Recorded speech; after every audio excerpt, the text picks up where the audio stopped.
Hello,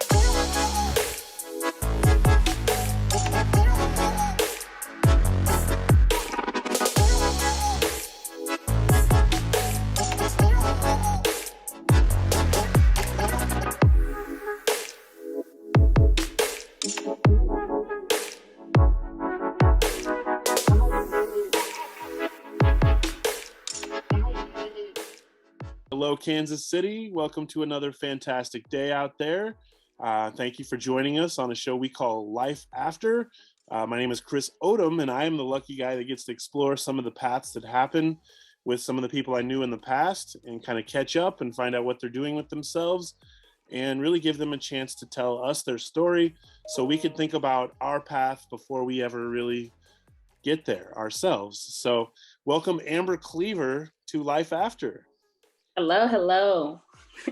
Okay, so Miss Cleaver, I know what your path is, and I'm excited to hear it unfold. We're going to let the viewers wonder for a minute, but take us back to what year you graduated, and then what kind of still stays with you from that year that you either think about or considered kind of valuable.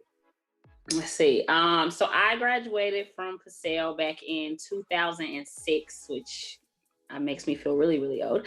But my senior year was probably definitely a defining year for sure.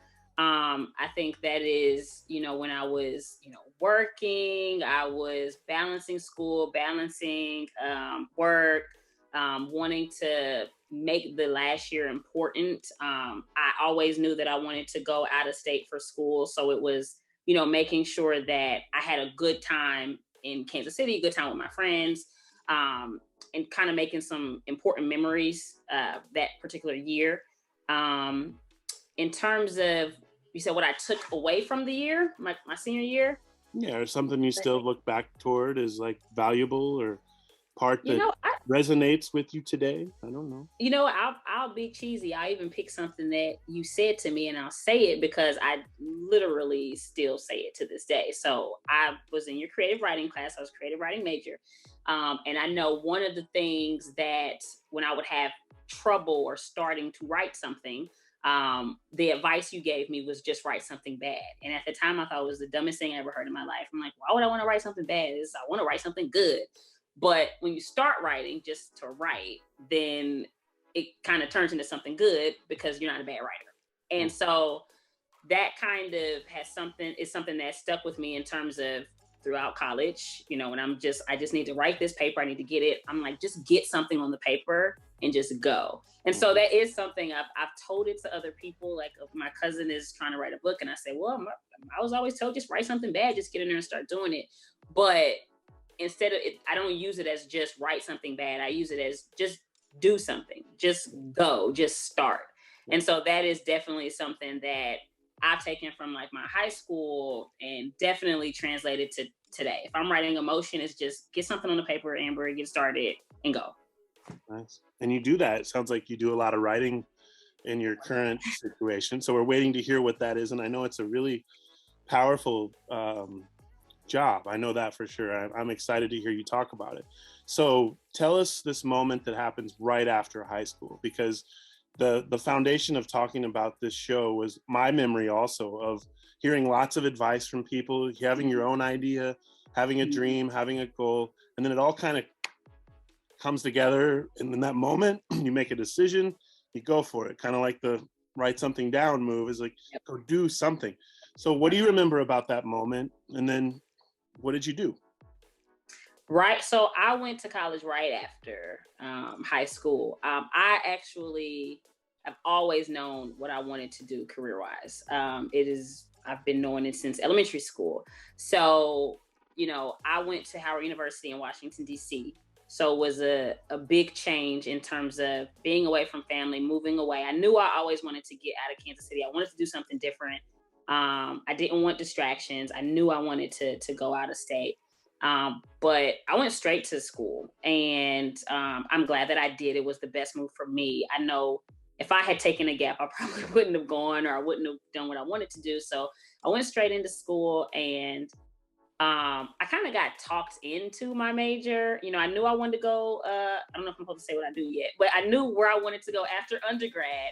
Yeah. but it was the path to getting there because there's so many things you can do. And I can't, it was just the thing to, oh, you should go into business. You should go get you a business degree and then you go to law school with this business degree. And so that's what I did. I started as a marketing major, and I took one accounting exam and knew that it wasn't for me. I failed. I failed that exam, and I said, "This is just not going to work. If I have to do accounting too, there's absolutely no way this is going to work." And so I switched my major to something that made sense for me, and I switched my major, and I had a minor that kind of coincided with what I wanted to do or thought I wanted to do after I graduated undergrad. Very cool. And I think we can spill the beans on what you do No. now. And it's just fun to kind of keep people wondering a little bit. And I remember you maybe mentioning a goal like that. And I definitely remember you having some of these skills to what we were talking about before this, to combat with words and to be very powerful about your own position and use evidence. And so I know, like, as the teacher, it was fun to meet people who were a strong match of will and wit, and kind of play that part of debate a little bit. Like, I'm a little bit more learned in this subject. Let's see if you can handle that, or and I just remember your fire and your tenacity and your power. And so share with us, please, what you're doing with that these days. You powered through school, you changed paths from accounting, and then you went into kind of, am I right, this next path that you're taking? Yep. You're on Yep. you're on now. Okay. So what was that? I did. Oh, sorry. No, you're fine. What was that path? So I did after I graduated undergrad, took a year, and then I went straight into law school. So I went to American University for law school. I did that part time. I worked full time, and now I practice in DC, Maryland, and Virginia, in state and federal courts. I do defense work. So I do a lot of civil defense, insurance defense, fraud, premise liability. I work with a lot of a lot of different clients. I've worked with clients from large corporations to just individual people. So I am practicing full time now in law. Wow, that's fantastic. And so that's one of those goals that some people say when they're in school, like the top 10 or whatever that we're going to choose when we pick doctors, lawyers. I mean, I could go from there. Do you feel like everyone believed you were going to get there? I do. I say that in a weird way because I know that we knew each other enough, I think, for me to ask it that way. But like, I don't know that when we hear people say this all the time, unfortunately, everybody gets there. So did you experience some non-believers, I guess, as you were working your way up?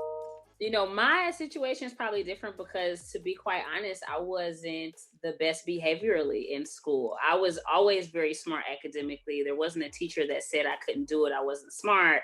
But, I wanted to hang with my friends. I wanted to be the class clown. I made jokes. I interrupted. I disrupted. I did all of that. So I don't think anybody ever thought you're not going to be able to be successful because you're not smart and you're not able to do it. It was more so you're probably going to let your mouth get in your way. And that is something I've dealt with all throughout school because that was who I was. I was acting out. That's who I was. But with all of that, no matter how much I acted out, I never let my academics slide. Like I was in inroads. Like I took the ACT prep courses. I was in AP classes. Like I did all those things academically because I knew what the goal was. I knew I had to get to law school and I wanted to be an attorney. And as funny as I wanted to be in class, I knew that there were some things I needed to do. So I think the belief any disbelief was more of, you're going to get in your own way versus you can't do it. Because anybody, I think, who has any recollection of me, if I tell them I'm an attorney, they say, yeah, that makes total sense.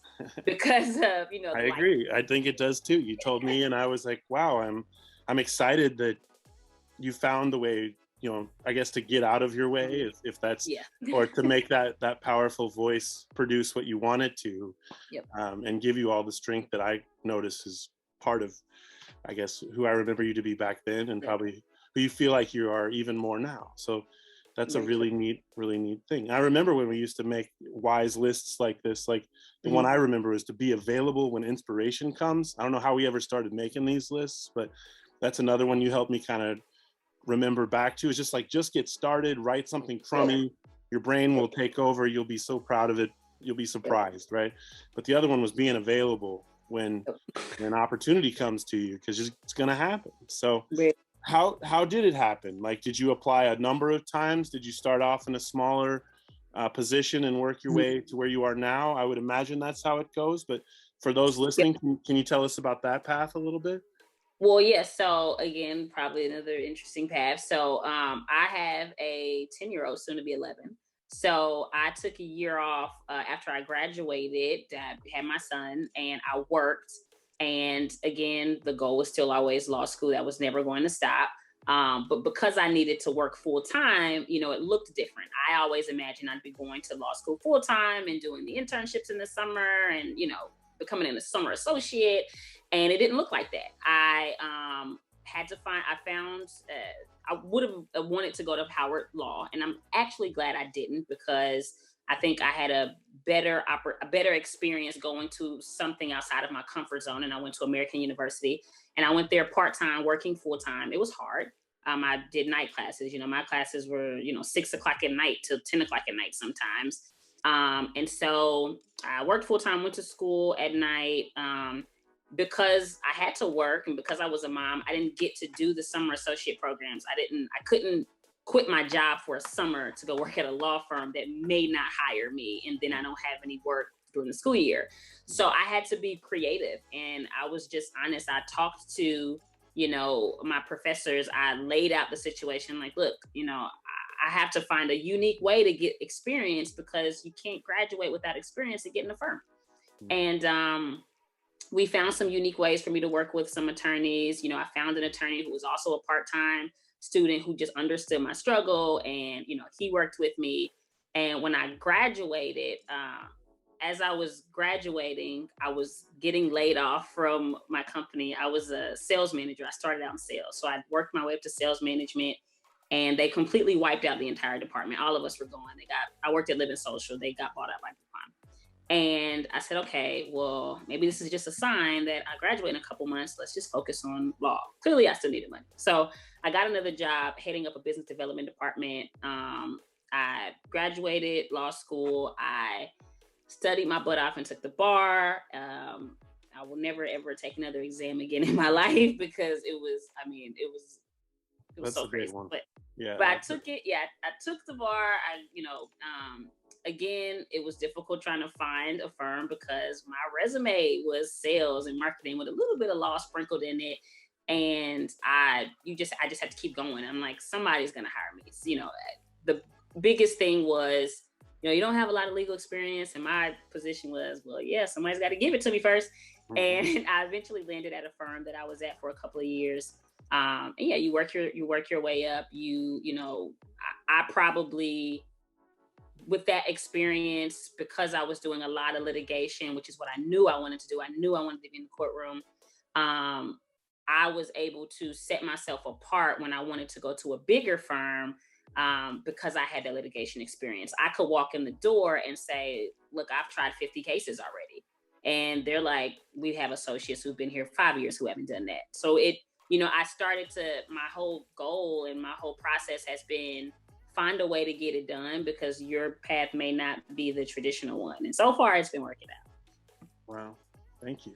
That's a great narrative, and a great probably reality that we're listening to when young people are thinking about the path. Sometimes it curves a lot. It goes all over the place. It goes down. It goes up. It takes longer than you might have ever dreamed, but you keep pushing, and that's fantastic. I know that boat. If I'm trying to get in a door and be a school administrator and I've never been one, somebody's going to take a chance on me. And Exactly. so if you're out there listening, that's kind of a notion I'm thinking of, but I don't know, right? Like, would you want to see if I could pull it off at your building?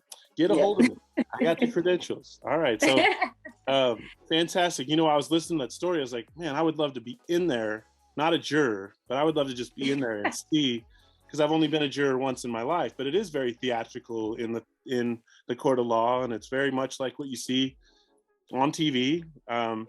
So you get all theatrical and you get into it, opening statements and things like that, and you love doing that. Yeah, it is very similar to what you see on TV in terms of it's more theatrics with the jury, and it's because juries are people and they're sitting there for days. You don't want to be boring. So I love jury trials. Like, I watch the jury, I see what they're reacting to. If they're falling asleep at counsel's statements, I make sure I go in and I'm up. I don't want you sleeping. If you're not paying attention, circle in on everybody, because so much of it is how they connect with you. If they don't like you, then they're probably not going to go in your favor. That's just, they're humans. That's what it is. Of course, you expect them to look at the evidence and things, but you have to present the evidence in a way that they're going to pay attention. And if they miss something because you were, oh yeah, did you remember on this date? On this date, he did, I'm going to make you pay attention. That's fantastic. Wow, that's what makes me want to come, like, see a little episode or something in the real life. I mean, absent COVID, anybody could actually come in. My mom actually came to my first trial. Really? And I was like, oh, what are you? She's like, yeah, I want to see it. And but yeah, you can definitely come in probably anywhere. Yeah, you can go in and watch them. Probably not with COVID, but no. Well, that's really neat. Okay, well, hey, this has been a fantastic chance to unwind and think about your awesome experiences and your powerful pursuit of them. Let's think about the final part of this, is really words that might have served you, or words you keep dear that have helped, that you think young people might need to hear. I'd love that part of school. I loved when seniors turned around and said things to freshmen like, hey, I didn't know this when I walked in here, but I could keep you from having to spend 4 years learning this little tiny thing that it took me 4 years to learn. Do you know any of those like that you could pay forward to some younger listeners right now? I would say probably, and it kind of goes with just do it. But one thing that my mom would always say to me, and it's just kind of how she lived her life, is the worst thing they can say to you is no. And if they say no, oh well, it's no. And then you keep it moving. And it's a way to just be a starter, like, don't be afraid to open up your mouth and ask for what you want. I've looked at jobs that maybe I didn't 100% qualify for. And I'm like, the worst they can do is say no. I mean, if I don't do it, they were going to say no regardless. And I've had interviews where people are like, well, you don't really meet the criteria. And I'm like, but you looked at my resume and I'm here. So you saw something that, once you get me in the room, I'm going to say what needs to be said. I'm going to show you who I am. But to get there, sometimes you have to speak up, and you can't be afraid to go out and ask for what you want, because if they say no, okay, well, if you didn't do it, they were going to say no regardless. So what really do you have to lose? Mm-hmm. And it's only no the first time, maybe not the second or the third or the fourth. I've had a couple of those where I took that first no and then wrote them a letter and said, I know there were too many applicants, but keep me in mind. And then, somebody down the road dropped out, hey, you were our first person we thought of. So I think that's fantastic advice for young and the not so young. So thank you, Ms. Cleaver, for being a wonderful guest on Life After. This has been another wonderful time to learn about the paths of our young people, what they go off and do as they come out of our Kansas City public schools. If you've been listening and you wanted to come on and tell your story, reach out to me. I am Chris Odam. It's just CODAM at kcpublicschools.org. And we'll work to find you a platform. So again, thank you again, Ms. Cleaver. Thank you. I feel like you need a title. Is there a title before Cleaver? Like, well, the Esquire goes at the end. Okay, Amber Cleaver Esquire. Very nice. Thanks again for being here. Thanks for listening, Kansas City. Have a wonderful day.